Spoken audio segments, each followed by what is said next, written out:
Fala pessoal, beleza? Esse vídeo eu quero reagir a um sample da área comercial que um aluno fez aqui, tá? Então, enfim, fazer aquela dinâmica tradicional de ver aí um pouco do trabalho e dar feedbacks de melhoria, que é o meu foco principal aqui, tá? Então, começa com o título, eu acho que vale colocar alguma coisa do tipo, ó, exemplo de como eu conduziria a construção de um portfólio para um cliente, tá? Acho que seria mais ou menos isso aí que eu colocaria na tela inicial. Eu não colocaria essa introdução assim, eu colocaria tipo, sabe o snapshot que a gente fala de áreas ali de equity research, algo assim? Eu colocaria um snapshot do que ela tá, com gráficos ali, resumindo tudo que a gente está falando aqui, tamanho de portfólio, onde vai ser alocado, e depois a gente aprofunda em todo o resto, tá? Não chamaria isso de Know Your Customer Suitability, que é um negócio mais regulatório, né? Então, assim, é, eu falaria, ó, eu explicaria a dinâmica, porque o cara que pode ler pode pensar, pô, mas esse Douglas, ele existe, cara. Eu falaria, ó, dinâmica que a gente vai fazer, cliente hipotético e como eu faria a construção desse portfólio. Douglas, 40 anos, dono de empresa e tal, patrimônio de 8 milhões, perfil moderado, teria cautela com os tipos. Isso não existe isso, tá? De novo, uma coisa regulatória, você falar, o perfil conservador, moderado, arriscado. Eu acho ruim é, você tentar encaixar a pessoa nesse tipo de coisa, porque assim, o cara pode ser um investidor. Cara, exemplo, ele pode ser um investidor que ele é defensivo em ativos arriscados. Tipo assim, um cara que opera ações só comprando ações defensivas. É um cara que eu vejo que ele é mais moderado ou de baixo risco do que um cara que opera renda fixa só nos high yield lá de ultra risco. Então, enfim, teria cautela com essas nomenclaturas aí meio regulatórias, tá? Tem algum conhecimento sobre o mercado financeiro, mas não tem experiência avançada. Crescimento do patrimônio. Tipo, aqui eu acho que falou, ó, o objetivo dele, então acho que eu tentaria ser mais direto, né? Tipo assim, o objetivo em letra em negrito, a aposentadoria e a educação dos filhos, e tal, acho que daria para dividir os horizontes que ele tem, né? Então assim, pensa, um cara que ele é empresário hoje com 40 anos, tem filho que precisa pagar pela educação, não sei como é que tá essa curva aí dessa tempo aí, se é a escola, se é a faculdade, o que que é e diversificação de ativos, cara, você tem que cuidar desse tipo de coisa que, assim, é o tipo de resposta meio que todo mundo quer, né? Tipo assim, que nem se fala, um portfólio que é otimizado. Cara, todo mundo quer um portfólio otimizado ou bem diversificado. Assim, cuidar com essas frases que meio que dizem uma coisa que todo mundo quer, né? Que no fim não dizem nada. Então, por exemplo, como é que eu reescreveria isso aqui, ó? Objetivo: rentabilizar seu patrimônio acima de um benchmark, por exemplo, CDI, por exemplo, IPCA mais 6, por exemplo, não sei o quê. E com o horizonte de investimentos dividido em três estágios. Primeiro estágio, até a formação educacional dos seus filhos. Segundo estágio, até a sua aposentadoria barra venda da empresa ou sucessão da empresa.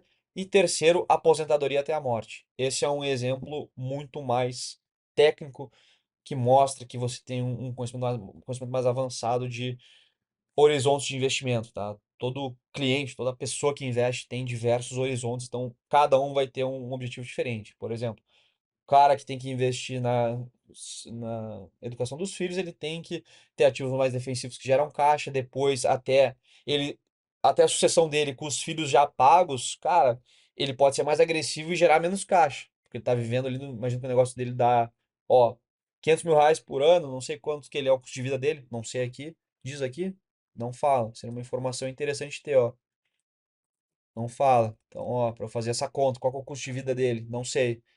Tem um patrimônio de 8 milhões. 8 milhões aí, bom, enfim, deve fazer outras contas aqui, mas tá. Faixa de imposto de renda alta. E vale falar que, beleza, quanto? Faz a conta, entendeu? Fala aí, bota aí quanto que ele vai pagar, inclusive, por ele ser dono de empresa. Renda anual de 500 mil, se for 100% lucro, bom, a margem aí seria uns 6 milhões. Ele poderia fazer estratégias fiscais, aí dele pagar talvez menos imposto que um CLT. E aí, acho que enfim, são essas coisas, tá? Que eu acho que vale sempre. Quanto mais você mostra que você vai um passo além, tá?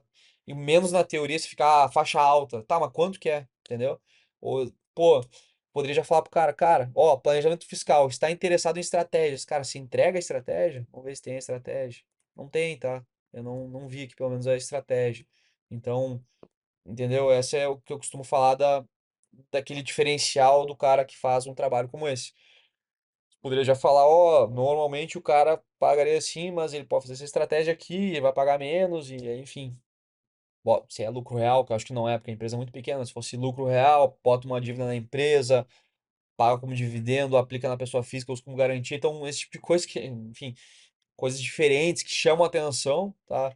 É, que vão, enfim, ser um diferencial aqui. Só achei legal esse gráfico, ficou bom, tá? Eu tentaria fazer algo mais parecido assim, ao invés de fazer assim nesse, fazer desse jeito, que é bom, ó. Só assim, eu não acho que são um bom retorno condizente com o risco assumido. Isso não é um bom objetivo de retorno, tá? Tem que ser um retorno, de novo. Eu diria, bom, se quer ser mais genérico, acima do benchmark, assume um benchmark. O que que é CDI, IPCA mais 6, seja mais específico para fazer um negócio. Capacidade e vontade de assumir risco. Legal, gostei. A gente não sabe a diferença disso. Então, o cara, ele tem capacidade é o que ele tem de portfólio e de situações da vida dele, um cara novo ainda, para assumir risco, o que pesa negativamente que ele é empreendedor, então o nível de risco do salário dele é muito alto, que diminuiria a capacidade de ele tomar risco, mas concordo que os outros pontos, talvez, eu não sei o custo de vida dele, mas se o custo é muito abaixo dos meios deles, também aumentaria a capacidade de ele poder assumir risco, e a vontade é uma questão mais subjetiva, então numa conversa ali com ele, você pode entender isso, e faz sentido, o cara é empreendedor, normalmente o cara assume mais risco, tá? Então, ok. Liquidez, necessidade de portfólio gerar liquidez. Esse é o ponto que eu falei, né? Pô, podia dividir em estágios. Precisa gerar liquidez até os filhos se formarem, não precisa até a aposentadoria e depois precisa, tá? Horizonte, 7, 10 anos. Isso eu realmente não entendi. O cara vai morrer em 10 anos? Acho que não, né? Então, isso. Impostos, planejamento tributário, também não entendi. Daria para aprofundar mais. Leis específicas, também não entendi. Eu acho que você poderia falar de estratégia fiscal lá. Tem dois pontos, né? Impostos aqui, acho que dá para falar da estratégia fiscal do portfólio, e aqui daria para falar estratégia fiscal da empresa dele, por ser empreendedor, como é que ele poderia se beneficiar disso. Circunstância única. De novo, você está definindo, né? Investimento social. Ele quer fazer investimento social? Ele tem restrição de setor? Sim ou não? Cadê isso? Então, você tem que adaptar o portfólio de acordo com o que ele está falando. Então, enfim, isso. Projeções, tá? De novo, tem que cuidar, só largou uma informação aqui, o que a gente faz com isso? Então, enfim, eu acho que valeria, bom, dado que, sei lá, a inflação esperada aqui é assim e vai cair também a Selic, consequentemente o DI, uma parte vai ficar prefixada, sei lá, é alguma coisa relacionada a isso, tá? A essa expectativa. Então, ou, pô, vamos assumir que a carteira vai crescer mais ou menos nem o PIB, até acho que não, mas enfim, acho que relacionar uma coisa nesse sentido com essas projeções. Aqui vale colocar, bom, ela botou aqui 52, mas poderia botar dentro, eu acho que frescura, mas eu acho que fica melhor. A carteira de investimentos para um perfil moderado é projetada para equilibrar risco e retorno. De novo, um exemplo de frase que você meio que não diz nada. Todo mundo quer fazer isso, tá? Você pode, se você está assumindo muito risco, você quer equilibrar isso com um retorno mais agressivo. O inverso também é verdade. Então, o objetivo de novo, é tipo de resposta de ChatGPT, sabe? De novo, posso estar sendo um pouco crítico aqui, mas, cara, eu tô dando a minha visão honesta. Se eu tivesse lendo isso aqui para contratar um assessor para um escritório meu, alguém comercial aqui na minha empresa, tô dando aqui minha visão bem realista. Products Finding, renda fixa. Esse aqui tem que cuidar, né? Tipo assim, tipo de, jargão, inglês. Enfim, é a impressão que me fica aqui. Pá, Products Finding, pô, sei lá, parcela de renda fixa da carteira. Pelo menos é como eu enxergo aqui, tá? Daria para elencar, ó. Primeiro a gente vai falar de renda fixa, beleza. Ó, mesma coisa, eu acho que, de novo, isso aqui está falando, chovendo no molhado, né? Então, tudo isso aí todo mundo sabe. Então, pré-fixado, rentabilidade atrativa, isenção de imposto de renda. De novo, parece esse tipo de argumento que você fala, um comercial fala para um cara que não entende muito bem, né? Fala, ah, não, pega com a LCA que ela é isenta. Sim, mas o cara que conhece um pouquinho mais, ele sabe que a taxa já foi ajustada pela questão do imposto. E um cara que sabe um pouquinho a mais que isso, ele sabe que se você olhar o retorno efetivo composto por um ativo que você paga imposto e a taxa é maior, isso capitalizado, quando você olha o efetivo, é maior do que uma taxa menor isenta. Então, tipo de coisa que eu teria cautela em falar, ah, não vai, o pré-fixado é atrativo e é isento. Beleza, é um componente é um componente aqui do ativo, tá? Mas não garante que a rentabilidade é atrativa, muito menos só porque ele é isento e muito menos o risco de downside. Eu destacaria principalmente a questão do risco de downside, que é o quê? Cara, o pré-fixado, beleza. Como é que os caras precificam um pré-fixado? Eles olham a curva esperada do DI, botam ali o que está sendo esperado, ou um prêmiozinho em cima, e é isso. Se isso muda e o DI explode, pô, o cara tem um risco de downside bem grande, tá? Tenho certeza que tem gente que tá vendo esse vídeo e tá carregando, sei lá, ativo aí que o cara pegou, sei lá, um prefixado baixo, até mesmo um híbrido, onde o prêmio na época era muito menor e hoje o cara, não é que ele tá perdendo dinheiro, mas tá deixando de ganhar bastante. Então, enfim, acho que esse é o que eu destacaria no prefixado. Pós-fixado, tá? é, Considerando o volume dos dois ativos. Não entendi isso. Considerando o volume dos dois ativos, que é a LCA e o CRA, existe um bom potencial de retorno maior. Não entendi. Tá, pelo que eu entendi isso aqui, ó, reserva de oportunidade, por definição, eu não gosto muito desse nomenclatura de, eu gosto de reserva de emergência, inclusive, cadê isso, tá? Reserva de emergência é a coisa mais importante aqui na carteira para começar a falar de qualquer outra coisa. Para começar isso, tinha que saber o custo do cara de vida, que a gente não sabe, tá? Então, é uma coisa que eu acho que ficou faltando, que seria bom. É, antes de olhar para reserva de oportunidade, reserva de emergência, tá? E por definição, uma reserva de oportunidade ou de emergência, o foco não é rentabilidade, o foco é minimamente rentabilizar mais ou menos que nem o benchmark, com liquidez, com baixo risco para aproveitar uma oportunidade ou uma emergência. Então, eu acho que tá meio mal escrito aí. E aqui, beleza, tá? Acho que com volume. Ah, é o volume de investimento dele, é isso? Isso, ele vai investir meio milhão nisso, um e meio nisso, tá? Entendi.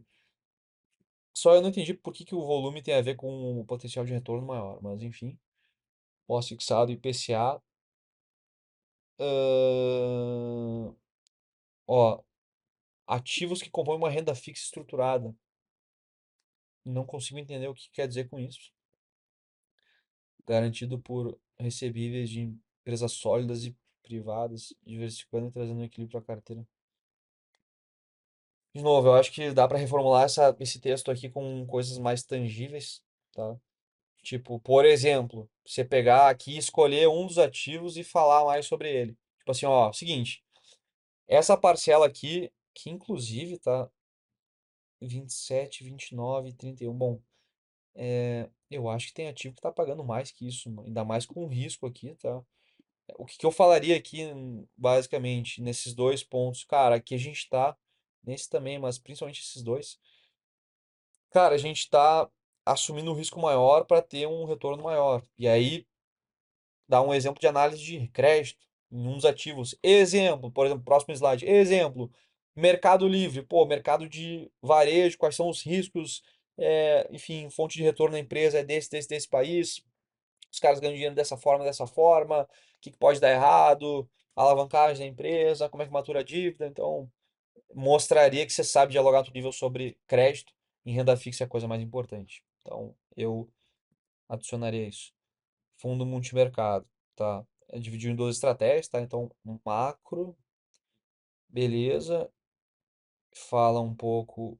De novo, eu acho que tá bem genérico, né? Eu acho que valeria falar qual que é o fundo que você recomenda.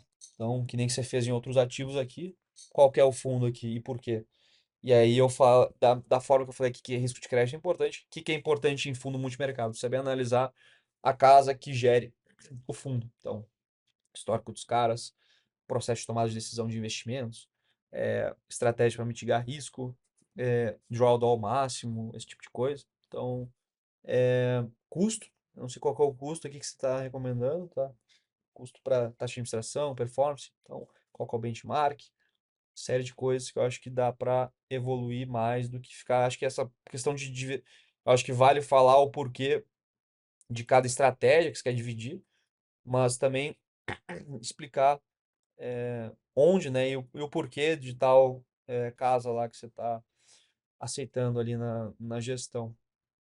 E renda variável, bom, beleza, botou metade em ações, metade em fundos imobiliários, tá?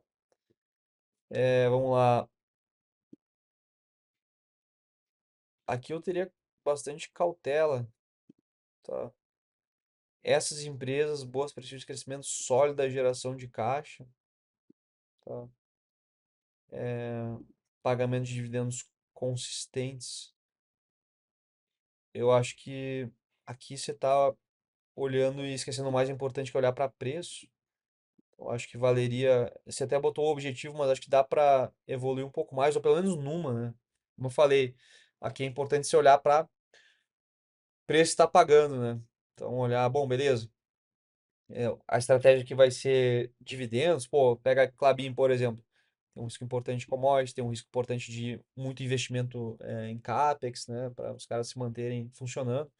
Então, seria um exemplo aí de coisa que daria para abordar. Tipo assim, ó, o objetivo é upside, você tá falando então é ganho de capital.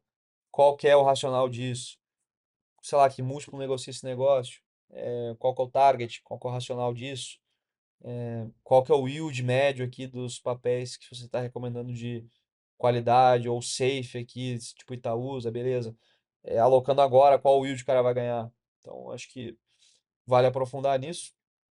Que nem você fez aqui, só que assim, você fez um yield mensal aqui, né? Então, cuidado com isso. Acho que normalmente você faz qualquer planejamento, você tem uma visão anual para as coisas, tá? Então, qual que é o... E de novo, eu não sei como é que foi feita essa conta, né? Então, valeria ter uma memória de cálculo aqui. Bom, esse yield foi considerando o preço da cota quando eu fiz esse trabalho foi dia tal, e o yield é considerando o dividendo esperado, ou o dividendo dos últimos 12 meses, ou sei lá como. Então, vale ser um pouco mais específico. E aqui você botou, eu entendo, estou imaginando que é o retorno nominal mensal. Então, esse ativo daria 60 mil por mês, esse 41, esse 80, esse 97, no total dá 242 mil reais por mês. Só que, de novo, a gente não sabe o custo do cara, então eu não sei quão relevante isso é para a vida do cara. Tá? Então, de novo, eu acho que fica um pouco desencontrada a informação, por mais que eu acho que o racional tá certo, valeria ter a visão anual. E eu mostraria do tipo, bom, você quer fazer essa conta, ó, só no fundo imobiliário aqui já paga, ele ganha 500 mil do trabalho dele, mais 200 aqui, daria o quê? 2.500 quase? 3.000, então só o salário era mensal ou era anual? Renda anual de 500 mil. Baixo, hein, pro patrimônio que ele tem, mas enfim, e que seja, daria 2,5 milhões de yield só de fundo imobiliário mais os 500 mil. Porra, o cara parece estar bem. Pra onde que vai essa grana? Por que ele precisa gerar esse caixa, entendeu? Ou ele quer ter exposição porque ele não tem um imóvel na pessoa física? Pode ser uma estratégia também. É o tipo de coisa que eu acho que valeria aprofundar para deixar mais avançado. Ativos internacionais. Beleza, blue chips, quais? Exemplo é o que ele vai fazer ou não? Vai ser em ETF? Você poderia defender, ó, o mercado lá fora é mais eficiente. Logo, eu acho que faz sentido lá fora ter uma alocação em ETF, porque o alfa que você consegue gerar investindo de forma ativa é mais difícil lá porque é um mercado mais eficiente. Um bom argumento, acho um muito bom argumento para você falar aqui, tá? Em fundo imobiliário, mesma coisa, se quisesse falar aqui, ou como isso contrasta com o que ele tem de ativo aqui dentro. Por exemplo, feed do setor de saúde, que lá fora tem bastante coisa e é uma coisa bem resiliente. Seria uma ideia. Ó, vamos ter uma exposição maior aqui, então é isso que eu acho que defender melhor. Tá muito amplo, tá muito genérico, parece que tá descrevendo, ó. Os FIIs podem ser divididos em fundos de tijolo e tal. Isso aqui é uma coisa boa para um anexo, tá? Do tipo assim, ó, para pessoa que tá lendo, porque assim, o cara que contrata, ele sabe o que que é um FII, ele sabe as categorias, ele sabe tudo isso. Então, você tem que pensar para quem está fazendo o negócio. Quer botar no anexo para alguém que tá lendo isso aqui e talvez não saiba tão bem, pô, ou mostrar que você fez a lição de casa e foi atrás. Eu acho que é uma boa ideia. Mas aqui o objetivo do SEMP é mostrar, cara, como é que você faz essa alocação. Você não vai chegar pro cliente. Ó, cliente, cara, dá um exemplo aqui, pô, o fundo aqui é da Vanguard, ele investe em ações de empresas de todo mundo, ou fundo de renda fixa global e pode investir em títulos soberanos de outros países. E ele, tá, mas e aí, como é que isso se encaixa na minha situação? Então, não que você vá fazer a alocação por ele, você vai mostrando as possíveis alternativas e talvez qual que é a visão e como é que se comporta em cada cenário, tá? Conclusão, a escolha dos ativos foi baseada em equilíbrio e segurança. Eu acho que isso é uma frase que, de novo, bota um print daquela gráfico de pizza melhor do que isso aqui para mostrar, ó, a carteira ficou assim. De novo, esse é o tipo de frase que é, de novo, é seleção cuidadosa, a base sólida. De novo, eu acho que dá para melhorar aqui essa conclusão, tá? Eu acho que, enfim, resumindo, eu acho que esse quadro aqui inteiro eu ou deletaria ele ou reescreveria esses pontos, tá? Mas que eu falo, eu meio que relembraria a história, ó, o cara quer fazer isso e tal. Riscos da estratégia, seria coisa boa. Ó, pô, riscos da estratégia, o cara já é empreendedor, tá? Então se ele quebra, quanto do fundo que é, quanto da carteira é renda fixa, fala isso, ó. O que que eu acharia uma conclusão melhor. Pô, o cara é empreendedor aqui no setor de tecnologia, setor altamente disruptável. O cara pode quebrar amanhã, não sei se é o caso, mas enfim, o cara tem esse risco grande. Então a gente vai fazer uma carteira que pesa mais para a parte defensiva. O multimercado é 25%, por isso que 75% da carteira está pesando mais para ativos defensivos. Então, visando e atingir os objetivos dele, que é se aposentar com dignidade e no meio do caminho, se aposentar e também pagar pela educação dos filhos. Essa é a alocação sugerida. Pô, é uma conclusão muito melhor, na minha opinião. Enfim, talvez o pessoal ache que eu possa ser muito crítico, mas, de novo, a ideia é você ter que dar um passo a mais, fazer um algo a mais do que outras pessoas fazem, porque senão fica só um trabalho meio teórico e meio que comum, né? Não chama atenção em nenhum ponto. Então tem que ter cautela na hora de fazer o sample, que é o ponto que eu costumo falar. Talvez seja até difícil o cara ver isso antes da sua entrevista. Ele pode até correr o olho e não olhar de forma muito aprofundada. Mas se você tem isso e fala sobre isso na entrevista, eu acho que é porrada, tá? Mas enfim, a ideia aqui foi trazer essa visão mais completa pra vocês, beleza, pessoal? Se gostaram, não esquece de curtir o vídeo, segue o canal, deixa um comentário aí, tá bom? Abraço e até a próxima.